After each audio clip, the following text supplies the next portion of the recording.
صدر مملکت عارف الوی نے وزیراعظم شہباز شریف کی ایڈوائس پر قومی اسمبلی توڑ دی، جس کے ساتھ ہی وفاقی کابینہ اور حکومت تحلیل ہو گئی۔ وزیراعظم نے 12 اگست کو مدت پوری ہونے سے قبل قومی اسمبلی تحلیل کرنے کی سمری دستخط کر کے صدر کو منظوری کے لیے بھیجی تھی۔ ایوان صدر کے مطابق صدر مملکت نے اسمبلی آئین کے آرٹیکل 58A کے تحت تحلیل کی۔ صدر کے دستخط کرتے ہی قومی اسمبلی اور وفاقی کابینہ تحلیل ہو گئی، تاہم نگران وزیر اعظم کی تقرری تک وزیر اعظم شہباز شریف عہدے پر برقرار رہیں گے۔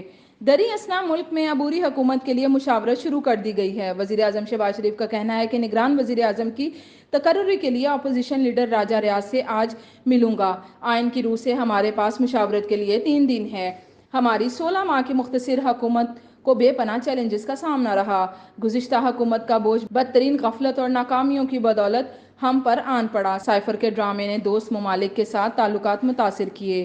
چیئرمین تحریک انصاف کو سزا ملنے پر خوشی نہیں ہے، کسی کی سزا پر مٹھائی بانٹنے کا سوال ہی نہیں پیدا ہوتا۔ ہمارے 34 سال مارشل لا میں گزر گئے، ہمسایہ ممالک ہم سے کہیں آگے نکل گئے، یہ ہمارے لیے ایک لمحہ فکریہ ہے۔ 9 مئی کو اس ملک کے ساتھ ظلم و زیادتی کی انتہا ہوئی۔ اس دن ریاست، فوج اور آرمی چیف کے خلاف بغاوت ہوئی۔ قومی اسمبلی کے اجلاس سے الوداعی خطاب کرتے ہوئے شہباز شریف کا کہنا تھا کہ پاکستان کا مستقبل روشن ہے، ہم مل کر پاکستان کو باغ و بہار بنائیں گے، اسے اپنے پاؤں پر کھڑا کریں گے، قرض سے نجات دلائیں گے۔ 13 جماعتی اتحاد نے پاکستان کو مشکل حالات سے نکالا، ایسا گلدستہ پہلے بنا نہ آئندہ بنے گا۔ 16 ماہ میں ہم نے کسی سیاسی مخالف کو جیل میں نہیں ڈالا اور نہ ہی نیب کو اس کے پیچھے لگایا۔ ایک پارٹی کے سربراہ کو ہونے والی سزا پر ہمیں کوئی خوشی نہیں ہے۔ گزشتہ حکومت نے دوست اور برادر ممالک سے تعلقات کو نقصان پہنچایا۔ دوسری طرف حکومتی اتحاد کی طرف سے نگران وزیر اعظم کے لیے جلیل عباس جیلانی کا نام فائنل ہونے کا امکان ہے۔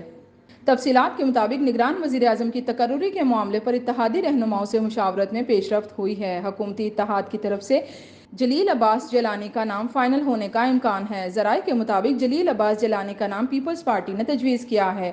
انہوں نے دسمبر 2013 سے فروری 2017 تک امریکہ میں پاکستان کے 22ویں سفیر کے طور پر خدمات سر انجام دی اور اس سے قبل مارچ 2012 سے دسمبر 2013 تک پاکستان کے سیکرٹری خارجہ کے طور پر خدمات انجام دی۔